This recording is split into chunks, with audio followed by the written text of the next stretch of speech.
এক বেডিরে ফেসবুকে 5 মাস আগে ফ্রেন্ড রিকোয়েস্ট হারাইছি, হেতে আর ফ্রেন্ড রিকোয়েস্ট অ্যাকসেপ্ট করে না। ইয়ালাই প্রত্যেক সপ্তাহে একবার ফ্রেন্ড রিকোয়েস্ট উঠাই, আবার ফ্রেন্ড রিকোয়েস্ট হারাইছি। এমন করতে করতে 5 মাস হরে হেতি অ্যাকসেপ্ট করছে। হের হরেনে জারেনে ইনবক্সে যাই ওগে স্টিকার হারাইছি, ও মাগো হেতি রিপ্লাই দেন। হের হরেনে আবার ওই যে লাইক মেসেজটা আছে না, হেটা হারাইতে হারাইতে মনে করে না যে হেতার ইনবক্স হ্যাং করি আলাইছি। হের পরে দিয়ে ওগা রিপ্লাই দিছে, ও মাগো হেরও ইংলিশে রিপ্লাই দিছে। তা আমি আবার চোখ বড় বড় করে কই, এগো বউ, আমার ইংলিশ একটু সমস্যা আর কি, আপনি দয়া করে একটু বাংলায় আর মেসেজ করেন।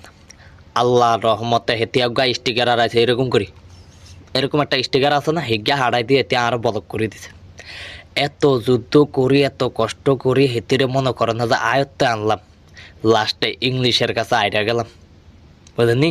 হর মনে করে না যে মনের গোসালই কই কালকে তন্দুরা ইংলিশই জিদ করি মার্কেটও গেছি, যায়া ইংলিশ বই একটা কিনি লইছি, আনছি বালা কথা।